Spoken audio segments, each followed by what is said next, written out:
Here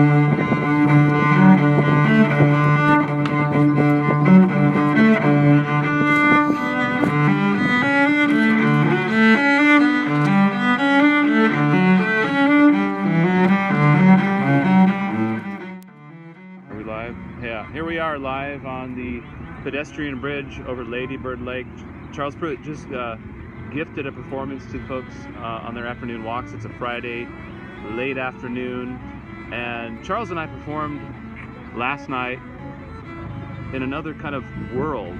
It was a nursing home in East Austin, and I was describing... It was on Rayall Street, wasn't it? Yeah.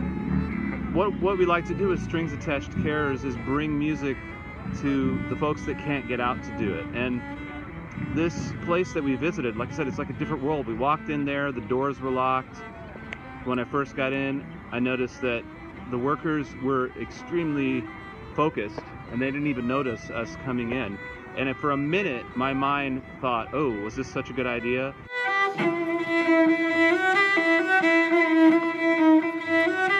There's food all over the place. Yeah. It was kind of messy.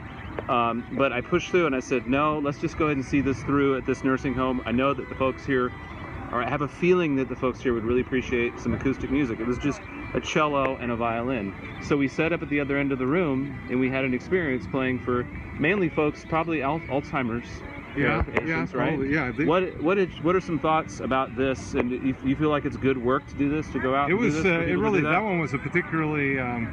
It hit home. I like the way you kind of thought of it in the terms that you could be in the situation yourself one day. Or I kind of comment. I wasn't not taking the place seriously, but it's a lockdown place, so I thought it's a good thing if we can get out of here, right? I know.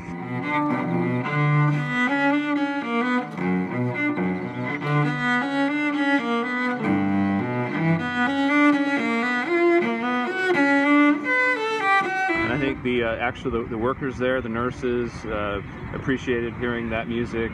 We had about 4 or 5 folks in wheelchairs that came up. An elderly man came up first and seemed very taken and absorbed with the music we were playing. Yeah. And at one point he goes, "Do you guys know any jazz? Or can you play jazz?" He asked the right guy, because...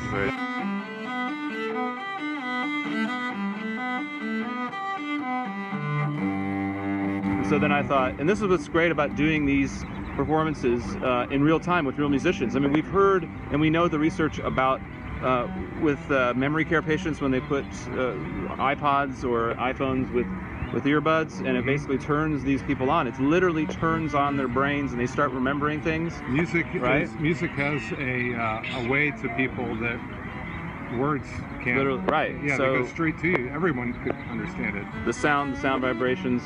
It's the instant solve for the soul, for the brain. The brain starts working better. Things start working in sync. Flowing. Yeah, and so here we are, 2 live musicians, not an iPod. Right. Live musicians. Exactly. We're able to, in real time, take what we're seeing and kind of work with it and kind of change the repertoire to fit the patient or the listener, like you would do in any performance, like if you were a jazz musician. We have to play by ear. Yeah. So what did I do? So you played.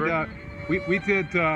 One of them was Amazing Grace. They were actually singing along with us. We asked them, hey, sing the last verse with us. And then we did a fiddle tune, and I just... Then we made something up, and you followed me. That's right, exactly. And then we did closed with On the Sunny Side of the Street.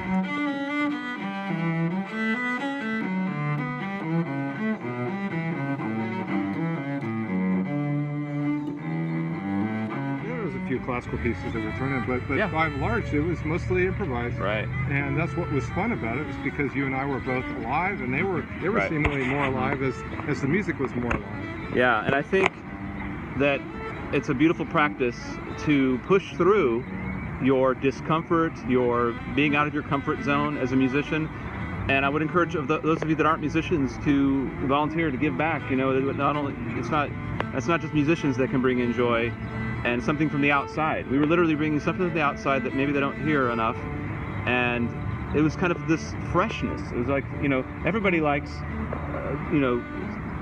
seeing a new movie or going on a trip and seeing new places. Well, if you're locked up in a nursing home, everything becomes the same. You know, it's like being in prison almost, in a way. Yeah, in a different sort of, like to use a metaphor. Right. Yeah. So if we could, if you're watching this, 5 or 10 years from now, and or just today, and you want to give some money so that you can help us do more of this work, we'd love to do it. We just did this one time. I would love to go once a week or more and bring really vibrant musicians that can read the audience, can read the people that need that healing. They're not just going to sit there and close their eyes and play to the ground. We're going to interact with the folks that are there. Where we take our healing power of music. It's an interactive performance. Right. And being engaged with the audience is important with the music as it is with acknowledging one another. We actually had people talking to us while we were there playing, and they were enjoying it.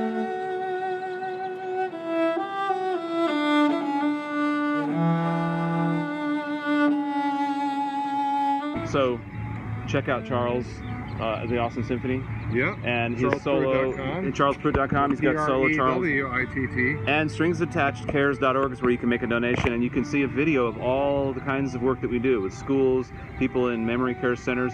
So we work with the young and the old, and in between, anybody that needs the healing, uplifting power of not just music, but musicians that care. That's what we call it, stringsattachedcares.org. That's right. So check it out. Thanks to Charles for playing here on the bridge. Great work. Loved it. See you guys out there. Enjoyed it. Bye.